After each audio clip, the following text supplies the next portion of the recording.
Navy, BGB এরা সবাই একসাথে কম্বাইন্ড পেট্রোল হবে এবং অনেকগুলো জায়গায় চেকপোস্টের বসানো হবে। চেকপোস্ট আপনারা দেখবেন এবং চেকপোস্টে আমরা জায়গায় জায়গায় চেকপোস্ট বসে এই আইন শৃঙ্খলা পরিস্থিতি মনিটর করা হবে এবং চেকিং এর ব্যবস্থা করা হবে। আরেকটা হচ্ছে যে ইন্টেলিজেন্স গ্যাদারিংটা আরো স্টেপ আপ করা, সেটার বিষয়ে ডিসিশন হয়েছে।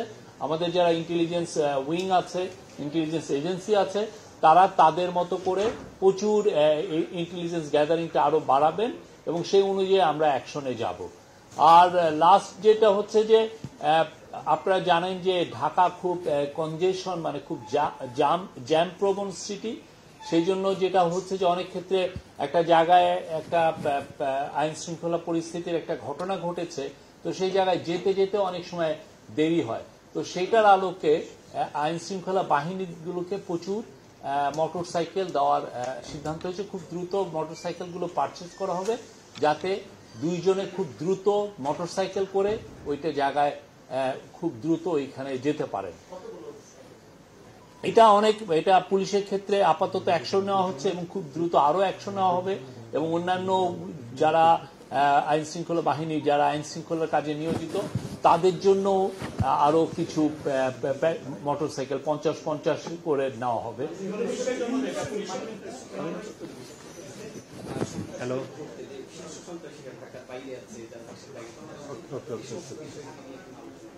আজকে পুরো গত কিছুদিনের এবং আরো আগের পুরো পরিস্থিতি নিয়ে অ্যাসেসমেন্ট করা হয়েছে।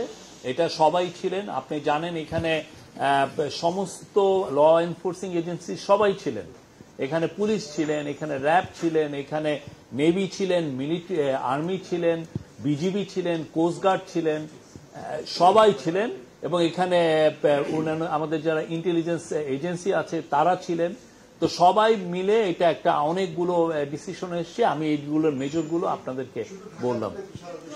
অবশ্যই ঢাকা একটা যেহেতু একটা প্রাইম মানে সিটি অফ 25 মিলিয়ন পিপল, তো ঢাকাটা হচ্ছে আমাদের প্রায়োরিটি লিস্টে। বাট সারা দেশে আপনারা এটা চেঞ্জ দেখবেন, এইটা আপনারা দেখবেন। আমরা আজকে সন্ধ্যা থেকে শুরু করি, আগে শুরু হোক তারপরে দেখবেন। আপনি বললাম তো এগুলো নিয়ে ইন্টেলিজেন্স গ্যাদারিং হচ্ছে, আপনারা দেখবেন।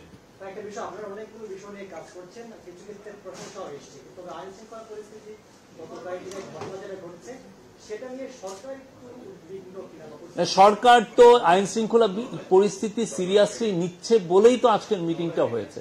আজকে আপনি দেখেন যে এখানে সবাই ছিলেন, বাংলাদেশের যারা আইন শৃঙ্খলা পরিস্থিতি নিয়ে যারা কাজ করে, যে এজেন্সিগুলো কাজ করে, যে ডিপার্টমেন্টগুলো কাজ করে, যে উইংগুলো কাজ করে, তাদের সবার প্রতিনিধি ছিলেন এখানে এবং এটা সবাই হাই লেভেলে, এমন না যে একটা মিড লেভেলের অফিসার ছিলেন। সংস্থার যারা চিফ তারা প্রত্যেকে এসেছিলেন এবং সেটা নিয়ে আজকে খুব থ্রেডবেয়ার একটা ডিসকাশন হয়েছে।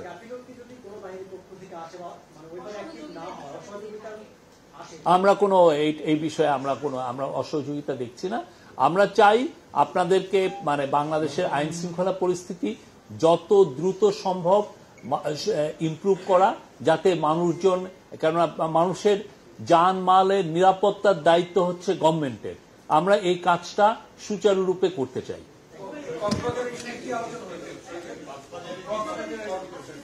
কক্সবাজারের ইস্যু, এটা এখন একটু ফ্লুইড সিচুয়েশন। আমরা কক্সবাজারের এসপি এবং কক্সবাজারের যে সিকিউরিটি এজেন্সিগুলো, তাদের কাছ থেকে আমরা রিপোর্টটা চাচ্ছি, তারা আমাদেরকে দিলে আপনারা জানবেন।